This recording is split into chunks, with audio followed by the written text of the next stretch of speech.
ಸಿಡಿದೆದ್ದ ಮುಜ್ತಬಾ, Netanyahu arrest, tiger ಜಿಂದಾ high. ನಮಸ್ಕಾರ ಗೆಳೆಯರೇ, first ಕನ್ನಡಕ್ಕೆ ಸ್ವಾಗತ. ಇದು ಎಡಿಟರ್ ಸ್ಪೆಷಲ್. ಮಧ್ಯಪ್ರಾಚ್ಯದಲ್ಲಿ ಯುದ್ಧದ ಬೆಂಕಿ ಮತ್ತಷ್ಟು ಜೋರಾಗಿ ಉರಿಯುತ್ತಿದೆ. ಕಳೆದ ಕೆಲ ದಿನಗಳಿಂದ ಅಮೆರಿಕ ಪಡೆಗಳು ಇರಾನ್ ಮೇಲೆ ನಿರಂತರವಾಗಿ ಏರ್ ಸ್ಟ್ರೈಕ್ ನಡೆಸುತ್ತಿವೆ. ಕಿಶ್ ದ್ವೀಪ, ಸಿರಿಕ್ ನಗರ ಮತ್ತು ಪ್ರಮುಖ ಬಂದರು ನಗರವಾದ ಬಂದರ್ ಅಬ್ಬಾಸ್ಗಳನ್ನು ಟಾರ್ಗೆಟ್ ಮಾಡಿ US ಮಿಲಿಟರಿ ಬಾಂಬ್ಗಳ ಮಳೆ ಸುರಿಸಿದೆ. ಅಷ್ಟೇ ಅಲ್ಲ, ನಿರ್ಮಾಣ ಹಂತದಲ್ಲಿದ್ದ ಡಾರ್ಕೋವಿನ್ ನ್ಯೂಕ್ಲಿಯರ್ ಪವರ್ ಪ್ಲಾಂಟ್ ಮೇಲೂ ಅಮೆರಿಕ ಅಟ್ಯಾಕ್ ಮಾಡಿದೆ. ಈ ಕ್ರೂರ ದಾಳಿಗಳಲ್ಲಿ ಇದುವರೆಗೆ 50ಕ್ಕೂ ಹೆಚ್ಚು ಅಮಾಯಕರು ಪ್ರಾಣ ಕಳ್ಕೊಂಡಿದ್ದರೆ 500ಕ್ಕೂ ಹೆಚ್ಚು ಜನ ತೀವ್ರವಾಗಿ ಗಾಯಗೊಂಡಿದ್ದಾರೆ. ಆದರೆ ಅಮೆರಿಕದ ಈ ಬೆದರಿಕೆಗೆ ಇರಾನ್ ಸುಮ್ಮನೆ ಕೂರುವ ಪ್ರಶ್ನೆಯೇ ಇಲ್ಲ. ಅಮೆರಿಕದ ಈ ದೌರ್ಜನ್ಯದ ವಿರುದ್ಧ ಇರಾನ್ನ ಸರ್ವೋಚ್ಚ ನಾಯಕ ಮುಜ್ತಬಾ ಖಾಮೆನಿ ಕಠಿಣ ಶಬ್ದಗಳಲ್ಲಿ ವಾರ್ನಿಂಗ್ ನೀಡಿದ್ದಾರೆ.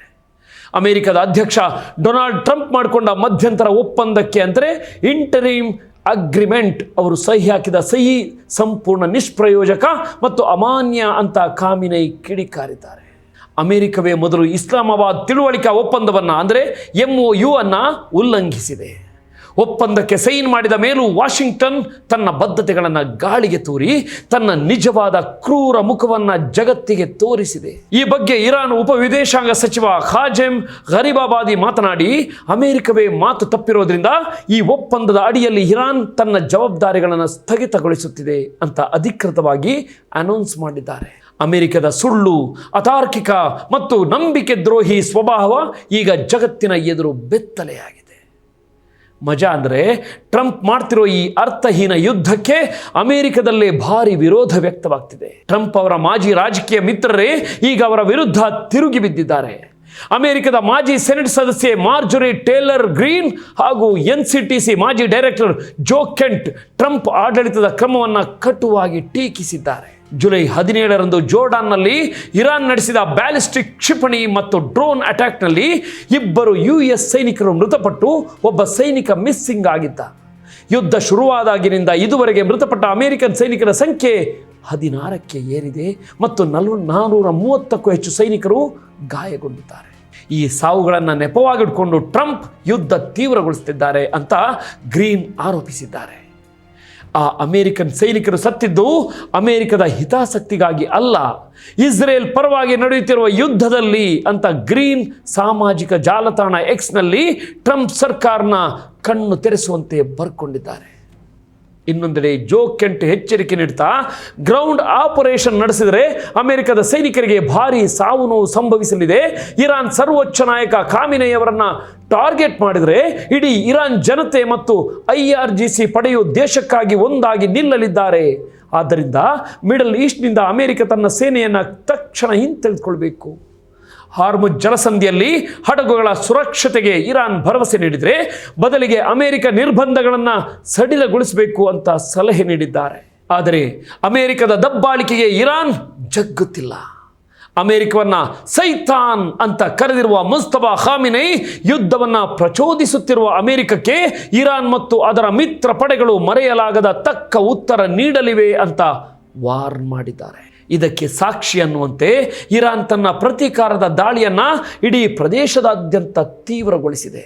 ಕುವೈತ್ ಮತ್ತು ಬಹ್ರೈನ್ನಲ್ಲಿರುವ ಅಮೆರಿಕದ ಮಿಲಿಟರಿ ಬೇಸ್ಗಳ ಮೇಲೆ ಇರಾನ್ ಭೀಕರ ವೈಮಾನಿಕ ದಾಳಿ ನಡೆಸಿದೆ. ಕುವೈತ್ನ ಕ್ಯಾಂಪ್ ಉದೈರಿಯಲ್ಲಿರುವ US ಮಿಲಿಟರಿ ಮದ್ದುಗುಂಡುಗಳ depot, Ali Al Salem air ಬೇಸ್ನಲ್ಲಿರುವ ಪೇಟ್ರಿಯಾಟ್ ರಾಡಾರ್ ಸಿಸ್ಟಮ್ ಮತ್ತು ಕುವೈತ್ನ ಪವರ್ ವಾಟರ್ ಪ್ಲಾಂಟ್ಗಳ ಮೇಲೆ ಇರಾನ್ ಡ್ರೋನ್ ಅಟ್ಯಾಕ್ ಮಾಡಿ ಧ್ವಂಸಗೊಳಿಸಿದೆ. ಅಮೆರಿಕದ 5ನೇ ನೌಕಾಪಡೆ 5th ಫ್ಲೀಟ್ ಇರುವ ಬಹ್ರೈನ್ನ ಮನಾಮದಲ್ಲೂ ಸೈರನ್ಗಳು ಮೊಳಗಿದ್ದು ಸಾಲು ಸಾಲು ಸ್ಫೋಟಗಳು ಸಂಭವಿಸಿವೆ. ವಿಶ್ವದ 5ನೇ 1 ಭಾಗದಷ್ಟು ಕಚ್ಚಾ ತೈಲ ಅಂದರೆ ಕ್ರೂಡ್ ಆಯಿಲ್ ಸಾಗಾಟವಾಗುವ ಹಾರ್ಮುಜ್ ಜಲಸಂಧಿಯಲ್ಲಿ ಈಗ ಯುದ್ಧದ ಕಾರ್ಮೋಡ ಕವಿದಿದ್ದು ಗ್ಲೋಬಲ್ ಎಕಾನಮಿಗೆ ದೊಡ್ಡ ಥ್ರೆಟ್ ಎದುರಾಗಿದೆ. ಅಮೆರಿಕದ ಏಕಪಕ್ಷೀಯ ಆಕ್ರಮಣಕಾರಿ ಧೋರಣೆಯ ವಿರುದ್ಧ ಇರಾನ್ ಒಗ್ಗಟ್ಟಿನಿಂದ ನಿಂತಿದೆ. ಇರಾನ್ನ ಸ್ವಾತಂತ್ರ್ಯವನ್ನು ರಕ್ಷಿಸಲು ಮತ್ತು ಬಾಹ್ಯ ಬೆದರಿಕೆಗಳನ್ನು ಧೂಳೀಪಟ ಮಾಡಲು ಇಡೀ ದೇಶ ಒಂದಾಗುವಂತೆ ಸರ್ವೋಚ್ಚ ನಾಯಕ ಮುಜ್ತಬಾ ಖಾಮೆನಿ ಕರೆ ನೀಡಿದ್ದಾರೆ. ಅಮೆರಿಕದ ಅಹಂಕಾರಕ್ಕೆ ಇರಾನ್ ತಕ್ಕ ಪಾಠ ಕಲಿಸೋದು ಈಗ ನಿಶ್ಚಿತ. ಇನ್ನೊಂದು ಕಡೆ ಇಸ್ರೇಲ್ ಆಕ್ಯುಪೈಡ್ ಪ್ಯಾಲೆಸ್ಟೈನ್ನ ಪ್ರೈಮ್ ಮಿನಿಸ್ಟರ್ ಬೆಂಜಮಿನ್ ನೆತನ್ಯಾಹುಗೆ ಈಗ ದೊಡ್ಡ ಶಾಕ್ ಎದುರಾಗಿದೆ. ಸೆಪ್ಟೆಂಬರ್ನಲ್ಲಿ ನ್ಯೂಯಾರ್ಕ್ನಲ್ಲಿ ನಡೆಯಲಿರೋ UN ಜನರಲ್ ಅಸೆಂಬ್ಲಿಗೆ ನೆತನ್ಯಾಹು ಬಂದರೆ ಅವರನ್ನು ಅರೆಸ್ಟ್ ಮಾಡೋಕ್ಕೆ ಸಾಧ್ಯನಾ ಅಂತ ನ್ಯೂಯಾರ್ಕ್ ಸಿಟಿಯ ಹೊಸ mayor Zohran Mamdani legal team ಜೊತೆ ಗಂಭೀರವಾಗಿ ಚರ್ಚೆ ಮಾಡ್ತಿದ್ದಾರೆ.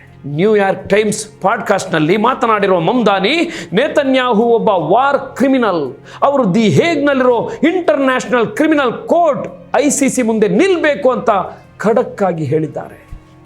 ಕಳೆದ ವರ್ಷ ನವೆಂಬರ್ನಲ್ಲಿ ICC ಈಗಾಗಲೇ ನೆತನ್ಯಾಹು ವಿರುದ್ಧ ಅರೆಸ್ಟ್ ವಾರೆಂಟ್ ಇಶ್ಯೂ ಮಾಡಿದೆ. ಗಾಜಾದಲ್ಲಿ ಅಮಾಯಕರನ್ನ ಹಸಿವಿನಿಂದ ಸಾಯಿಸಿದ್ದು, ಕೊಲೆ ಮತ್ತು ಬಾಂಬ್ ದಾಳಿ ನಡೆಸಿದ್ದಕ್ಕಾಗಿ ಈ ವಾರೆಂಟ್ ಬಂದಿದೆ. ಮಮ್ದಾನಿ ಹೇಳೋದು ಸಿಂಪಲ್, ನ್ಯೂಯಾರ್ಕ್ ಸಿಟಿ ಲಾ ಪ್ರಕಾರ ನನಗೆ ಎಷ್ಟು ಪವರ್ ಇದೆಯೋ ಅಷ್ಟನ್ನು ಬಳಸಿ ಇವರ ಮೇಲೆ ಆ್ಯಕ್ಷನ್ ತಗೊಳ್ತೀನಿ.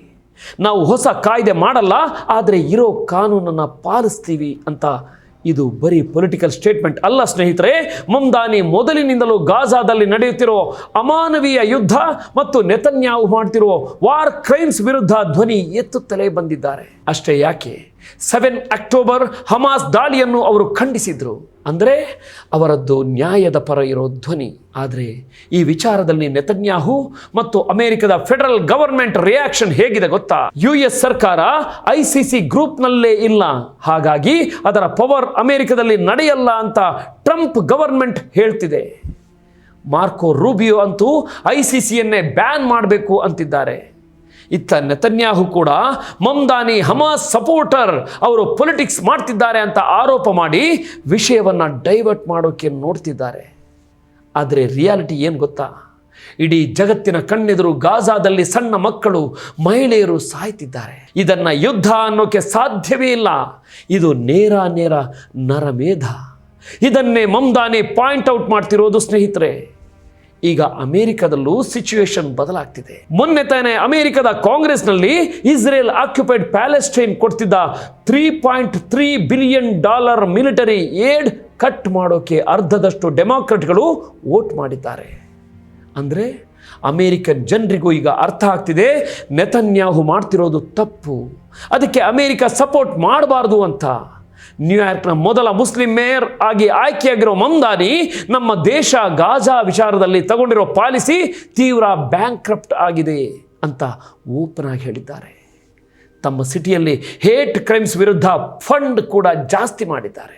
ಕೊನೆಗೆ ಹೇಳೋದಾದರೆ ನೆತನ್ಯಾಹು ನಿಜಕ್ಕೂ ನ್ಯೂಯಾರ್ಕ್ಗೆ ಬಂದಾಗ ಅರೆಸ್ಟ್ ಆಗ್ತಾರೋ ಇಲ್ವೋ ಗೊತ್ತಿಲ್ಲ, ಯಾಕಂದರೆ ಅಲ್ಲಿ ದೊಡ್ಡ ಮಟ್ಟದ ಫೆಡರಲ್ ಪಾಲಿಟಿಕ್ಸ್ ಇದೆ. ಆದರೆ ಒಬ್ಬ ಗ್ಲೋಬಲ್ ಲೀಡರ್ ಇಷ್ಟೊಂದು ದೊಡ್ಡ ಯುದ್ಧ ಅಪರಾಧ ಅಂದರೆ ವಾರ್ ಕ್ರೈಮ್ ಮಾಡಿದಾಗ ಅವರನ್ನು ನ್ಯೂಯಾರ್ಕ್ ಸಿಟಿ ಒಳಗೆ ಬಿಟ್ಟು ಕೊಡಬಾರ್ದು ಅನ್ನೋ ಮಮ್ದಾನಿಯವರ ಈ ನಿಲುವು ನಿಜಕ್ಕೂ ಧೈರ್ಯದ್ದು ಮತ್ತು ಮಾನವೀಯತೆಯ ಪರವಾದದ್ದು. ಇದರ ಬಗ್ಗೆ ನಿಮ್ಮ ಅಭಿಪ್ರಾಯ ಏನು? ಕಮೆಂಟ್ ಮಾಡಿ ತಿಳಿಸಿ. ಈ ಅನಾಲಿಸಿಸ್ ಇಷ್ಟ ಆಗಿದ್ರೆ ನಿಮ್ಮ ಸ್ನೇಹಿತರಿಗೆ ಈ ವಿಡಿಯೋವನ್ನು ಶೇರ್ ಮಾಡೋದನ್ನು ಮರಿಬೇಡಿ. ನೋಡ್ತಾ ಇರಿ ಫಸ್ಟ್ ಕನ್ನಡ, ಆಗೋದಲ್ಲ ಒಳ್ಳೆಯದಕ್ಕೆ. ನಮಸ್ಕಾರ.